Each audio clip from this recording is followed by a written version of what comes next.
This is Basement Bracket Talk. And we're back for part 3, and we're going to talk about some highlighted games.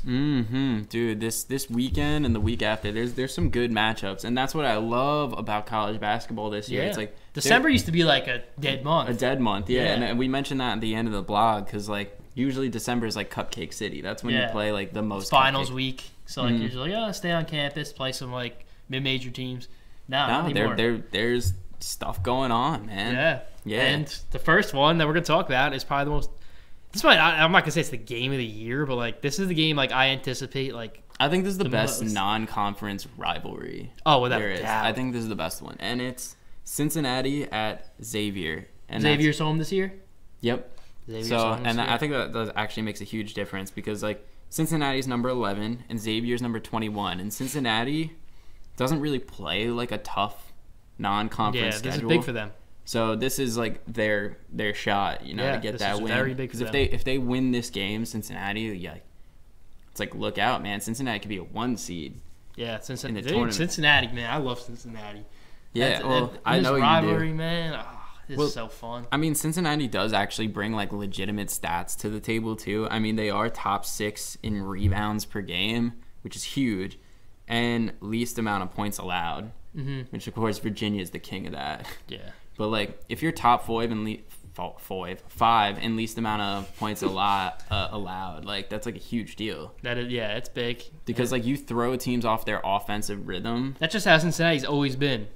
That's just how they play. Yeah, and I think right now Cincinnati's allowing like 57 points a game. So the keys for Xavier in this game is to get like seniors J.P. McCura, Trayvon Blewett. They got to score early, and they got to score a lot. Well, Blewett's going to get his points. Yeah, Blewett's got to crash the glass too, and they need their like at this point like Blewett and J.P. McCura, they're going to show up every game. They need a big game from they need Kaiser Gates. Yeah, Kaiser Gates needs to hit their forwards need to have a big game because like if you're going up against a team that can defend and rebound, guess what you got to do? You got to score and you got to rebound. You got to crash the glass. Yeah. How's Paul Scruggs been doing? He's been solid. I haven't really paid attention to the way the Big East kind of is with freshmen. You know what I mean? Like they always like they're not like this standout even if they're like a top freshman because like the Big East just doesn't work like that. It's like he's been getting minutes and like been pretty efficient. Like he's not someone you want to match up with, but I haven't really paid attention to him.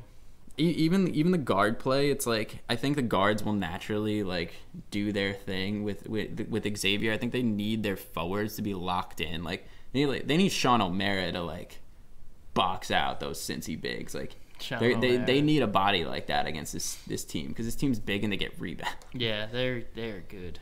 Cincinnati, they both are good. So let's make our pick. Ready? 1, 2, 3. Xavier. Okay. No, I'm like very confident with Xavier because Xavier's hosting it, and B, you're Mr. Big East, and you're Big East biased. I am Mr. Big East, and I think Xavier just came off of a win with Baylor. Well, you know what I have to say about that? Cincinnati was actually the real Big East, so Xavier was not. All right, I don't care about any of that because literally, who has Cincinnati played this year? The best team they've played so far is Wyoming. All right, you got to start somewhere, and they're gonna go to Xavier, and they're gonna get a win. Okay, I just think your logic is like faulty, because like, you know why? Because the players they have. That's why. That's all I gotta say. All right. I mean, there's no doubt since it's gonna be a great game. Cumberland, I just Broome, think Clark, Washington. Yeah. Team's loaded, dude. They're sick. This is their first challenge too. They're probably it's a rivalry game, so they're probably so hungry for this. They're probably like, ready. But this is like opening night for them. But you can't forget how like poised Xavier is in games. Nah, it's true. Xavier's good. They've been They just beat Baylor. Like Xavier's been playing tough teams nonstop. So like Xavier's really good. Xavier's on a nonstop grind, yo. I like both of them. I love I don't know. I always just like both these teams. Right. Well, I mean, I kind of like that we disagree because it just kind of shows how good the game is. Yeah, and it really is. Like, kicks off right away. 12 o'clock. 12 o'clock. It's on Fox Sports 1 if anybody's curious tuning in. I wish it was ESPN, but Fox Sports 1, I guess I'll still watch. I like Fox Sports 1. I think it's fine. It's just not ESPN though. I don't know. I kind of like them equally the same. But lucky for you, the next game we're going to talk about is on ESPN. It's on ESPNU, actually, I should say. It's at 2 p.m. Saturday, and it is number 8 Wichita State at number 16 Baylor. That's a lot of fun. There's a lot to talk about because it's like with Baylor, they got a player out, and obviously the Shockers are missing Marcus McDuffie. Yeah. And last year, his just to get a gauge of his impact, he scored 11.5 points a game and 5.7 rebounds, which is like that's player. a chunk. That's funny because that's exactly what Baylor's missing with Matson. Yeah. He has like the exact same stats. I mean, Matson got 11 and 7, so it's a little better. Yeah, he's like slightly better rebounding. But like they're kind of missing the exact same piece. And that's like the thing is like Wichita State is like the second best rebounding team in the country. Yeah, they have so many bigs. I think the hurt of losing Matson, is like much more important for Baylor than not having McDuffie is for Wichita State, because Wichita State hasn't had McDuffie all year. They've still been playing like fairly well. You know, they got Shaq Morris. Yeah, they should have beat Notre Dame. They should have won the Maui. I mean they almost did, and they have. There's talent everywhere with like Landry Shaman, but it's kind of similar to like what we were talking about in the Xavier game, how like Cincinnati's a really good rebounding team, so you got to take that away from them. It's the same thing with this. Like Baylor, if Baylor wants to win this game, Joe Lual-Acuil, he's got to have a sick game. He's averaging a double-double so far. He's averaging 13 and 10. He's having a great year. He's got to grab those boards. He's got to take that rebounding opportunity away from Shaq Morris. You know what I mean? Like tough to do though. It's tough to do. I mean, especially with a body like that. Yeah. That dude's just I don't know. Shaq Moore's a beast. I don't know about Acuil boxing out. Yeah. Shaq Moore, but he's got raw rebounding talent. And like Baylor's played people and he's averaging 10 rebounds. Baylor's had a tough schedule. A lot of teams have, dude. Awesome. Everyone's just beating the crap out of each other. Baylor beat Wisconsin. They beat Creighton. They played Xavier. Played Xavier. And didn't they play someone before that? Did Baylor have a big game? They might have. I don't remember. I can't remember at all. But I mean, I really think Acuil is the major key to this. This game. He's gonna have to play well. He's gonna have to rebound. They're home too though. So I mean, it's like I said. Like I mean, the home court advantage is enormous with these kind of teams. Mm-hmm. So I mean, you want to give your pick for this? Yeah. 1, 2, 3. Wichita Baylor. State. How are you gonna choose Baylor after that? I'm huge with home court advantage as like a safety thing, but you went 2 home teams. I went 2 road teams.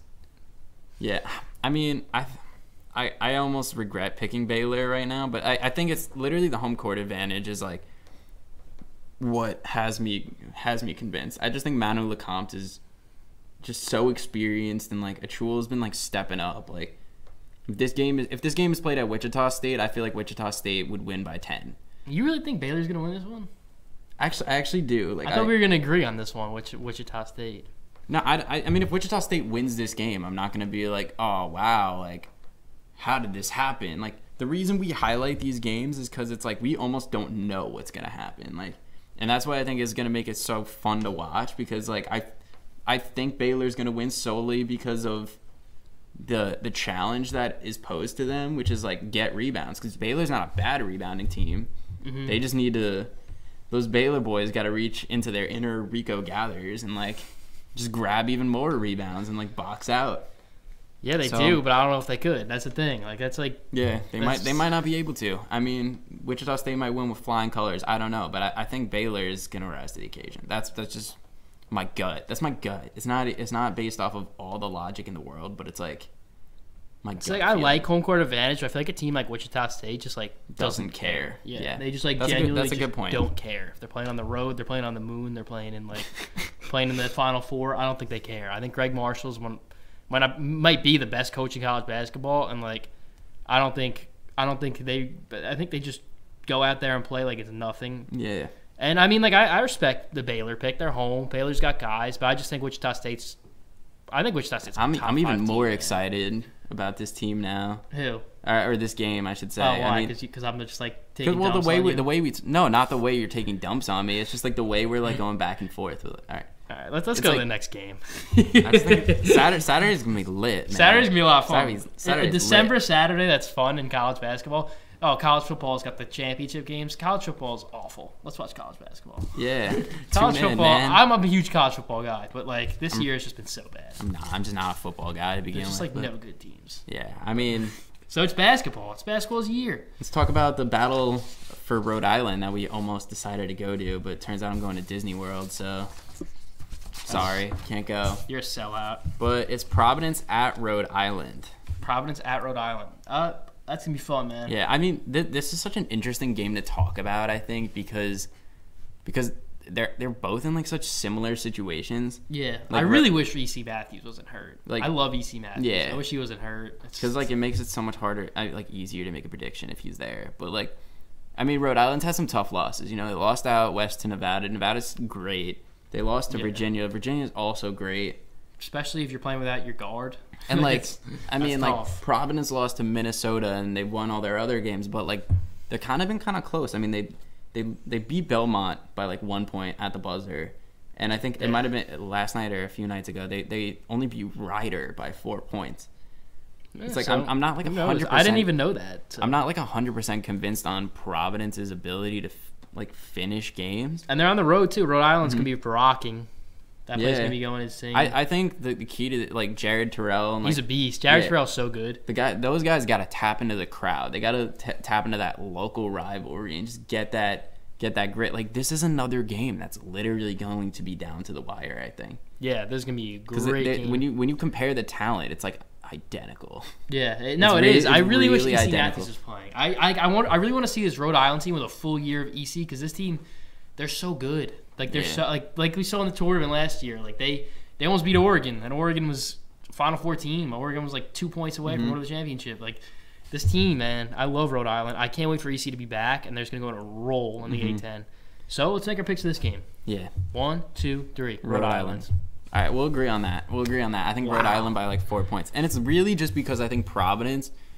I don't like to say Providence is overrated because I overall like what Ed Cooley does, and I think they're a solid team. But like sometimes like now we're getting like a little overzealous when we're talking about Providence because, I mean they got the seniors, that's great, but last year people don't even realize like how like they slid into the tournament. It was just kind of like they got the wins, but like they got Xavier when Sumner was hurt. You know, they got like all these like home games. Like they really didn't start off the year that well last year, and it's like this is the kind of team that can have lapses. So yeah, I guess I think this could come down to who's more hungry for a win.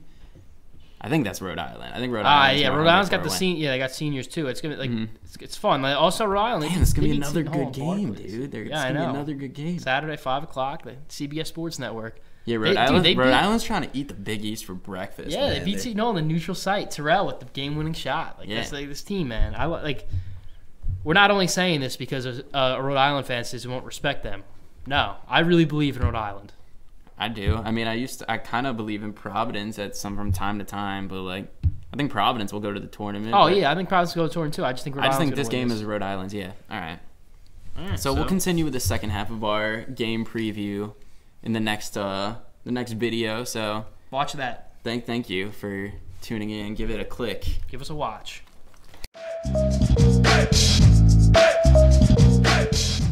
This is Basement Bracket Talk.